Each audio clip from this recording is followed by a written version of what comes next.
Now I'm getting back to my roots of why I started doing YouTube videos.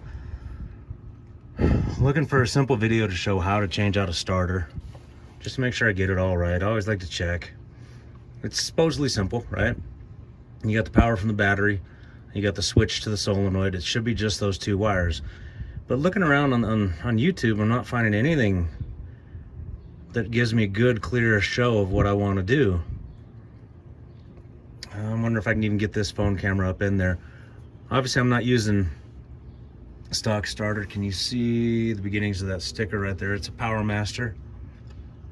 And you can see I've been beating on it to get it to start again. So that typical starter freezing up type, whatever causes that. I'm a combat parts changer. I don't know. I just know that when they start doing that and they don't want to click, you can hear the solenoid click, but the starter doesn't want to move. You beat on it and it does. I've been having that fault lately. But again, people don't show exactly what's going on these things and how it all looks. So, short video here to show that. So obviously, these two bolts right here are the only ones you have mounting it to your transmission housing. And up in there, you got what? Oh, my fingers. So this one is the one coming up to the battery. It's loose, and I think that's where some of my sparking was come through. It may have been contact in there, not sure. On the back side up there, I got pictures of it. I'll probably post the pictures inside this video, but you got the switch wire that turns on the solenoid. Solenoid is basically a giant relay that takes power directly from the battery / alternator into the starter motor itself. Just a big giant starter electric motor. So I have upgraded. Wasn't really on purpose, but it's just what I ordered, what was in stock. It is a Power Master Ultra Torque. I think I like how this is set up better for where this is at. It's going to put the switch wire down lower and then the power wire more direct. And then you got the wire that goes from the solenoid into the starter motor itself. It's all simple in theory. As long as the clearances in here are where I need them to be, we should be all right. And the instructions tell you to check it for 16th inch clearance, so on and so forth. I don't know how to do that, so I'm just going to do some combat parts changer action here. I don't know how you get to the face gauge. It's not on this transmission. I don't have it to show me. But we'll switch it out and hopefully this thing works. Luckily, because I got so much oil that comes out of the dipstick from the overpressurization that the Pro Charger provides, these are nice and loose. Should come off nice and easy.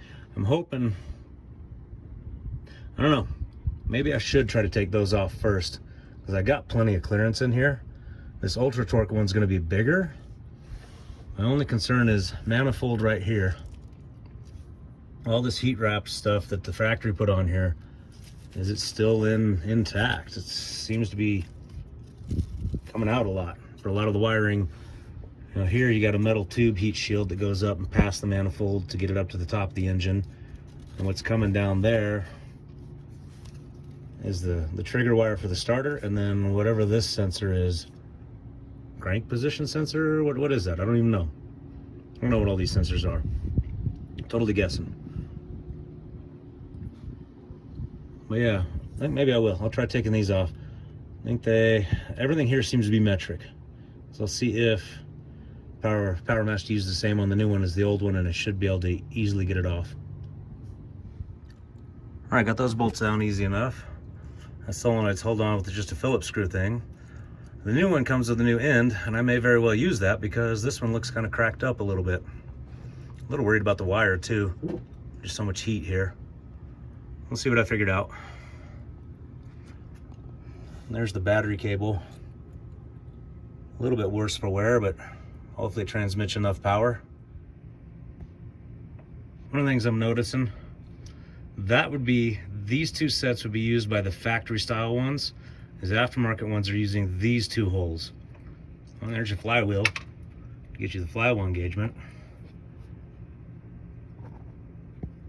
Oh, look at all the new parts I got in there. Well, they were new as of the rebuild, but hopefully this does what it needs to. It just simply needs to engage. I don't know. There's clearances and stuff in the gears. Hopefully they're correct. Again, there's a lot I I'm not a mechanic. I'm just doing the best I can with what I know. Now it comes with this baggie that has the shims, has the bolts, and these are the bolts with the knurls on them. So those are made to lock it in there better or something, I'm guessing. But you definitely want those, not just standard bolts. I'm sure whatever head stamp on them says it's the ones that will torque for this correctly. I am not going to use that. I'm going to use what's already on there because I think it's okay. I'm going to use their little 7mm nut or bolt that goes right into there.